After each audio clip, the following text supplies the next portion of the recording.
اس کے بعد ایک اسی دعا میں ایک دوسرا جملہ ارشاد فرمایا گیا کہ وجعلنی فی عینی صغیرا وفی اعین الناس کبیرا، کہ اللہ مجھے اپنی نگاہ میں تو مجھے چھوٹا بنا دے اور لوگوں کی نگاہ میں مجھے بڑا بنا دے۔ دونوں باتیں بڑی عجیب معنی خیز ہیں۔ مجھے اپنی نگاہ میں چھوٹا بنا دے، کیونکہ انسان سے جتنی بھی بد اخلاقیاں سرزد ہوتی یا کسی دوسرے کا حق پامال انسان کرتا ہے وہ بھی، اور جو غلطیاں سرزد ہوتی وہ بھی، در حقیقت نتیجہ ہوتا ہے اپنے آپ کو بڑا سمجھ۔ کوئی آدمی زیادہ صحت مند ہے، قوی ہے، مضبوط ہے، تو اس کو ناز ہوتا ہے اس بات پر کہ میں بہت صحت مند، بہت مضبوط ہوں، بہت بہادر ہوں۔ کسی کو اللہ تعالیٰ نے علم عطا فرما دیا ہے، اس کو علم کا ناز ہوتا ہے کہ میں بہت زیادہ علم رکھتا ہوں، دوسروں سے زیادہ میں عالم ہوں، دوسروں سے زیادہ مجھے پتا ہے، معلومات ہیں، اس کے اوپر ناز ہو جاتا۔ اور اگر کسی کو عبادت کی توفیق ہوئی ہے تو بعض اوقات اس کو عبادت پر ناز ہو جائے کہ میں بڑا عبادت گزار ہوں۔ تو یہ سب سے بڑی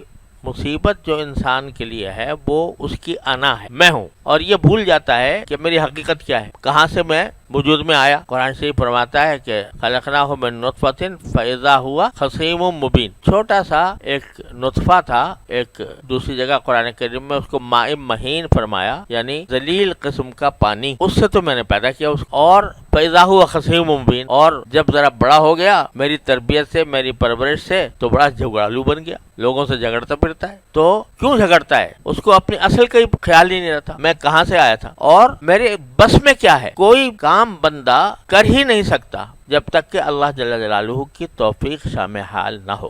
یہاں تک کہ میں اگر ہاتھ اٹھا رہا ہوں یہ یہاں سے یہاں تک، تو اللہ تبارک و تعالی نے جو میرے دماغ کا سسٹم بنایا ہے وہ پتہ نہیں کتنے سگنل بھیجتا ہے، تب جا کر میں ہاتھ اٹھانے کے قابل ہوتا ہوں۔ ابھی ہمارے ایک ڈاکٹر ہیں بیچارے آج کل بیمار ہیں، اللہ تعالیٰ ان کو صحت عطا فرمائے، وہ بتا رہے، وہ کہہ رہے وہ دماغی کے خاص وہ ہیں، تو کہہ رہے تھے کہ جب ہم ہاتھ اٹھاتے ہیں، اوپر سے لے کے ہاتھ اٹھاتے ہیں نوالا لینے کے لیے، تو 11 یا 21 مجھے صحیح یاد نہیں رہا، اتنے سگنل آتے ہیں دماغ سے، تو یہ کام ہوتا ہے۔ اگر اس میں سے ایک سگنل بیچ میں رہ جائے تو ہاتھ بجائے وہاں تک پہنچنے کے گر جائے، ختم ہو جائے۔ تو جس شخص کو اپنا ہاتھ اٹھانے کی بھی قدرت نہیں ہے، اگر اللہ تبارک و تعالی ایک سگنل بند کر دے ختم۔ تو جس کو اپنا ہاتھ اٹھانے کی بھی استطاعت نہیں ہے خود سے، وہ کہتے ہیں جی میں ہوں، میں یہ ہوں اور میں وہ ہوں، میں بڑا بہادر ہوں، میں بڑا قوی ہوں، میں بڑا ذہین ہوں، میں بہت علم رکھنے والا ہوں۔ تو یہ انا جو ہے جب یہ پیدا ہو جاتی ہے تو اس انا کے نتیجے میں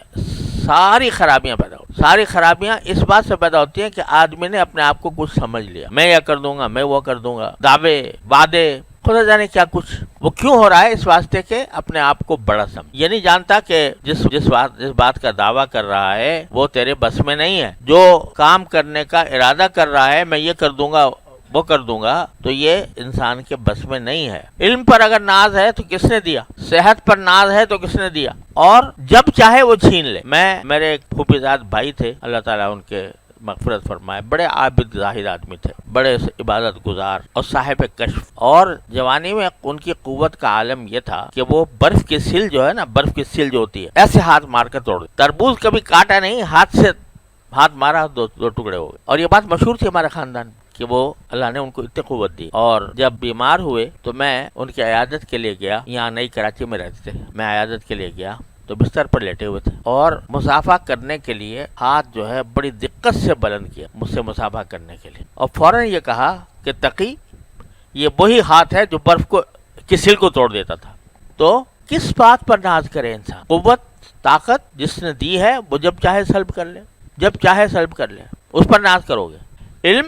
علم جو کچھ اللہ تعالیٰ نے دے دیا اس کی نعمت ہے، اس کا شکر ہے، تو لیکن جب چاہے سلب کر لے۔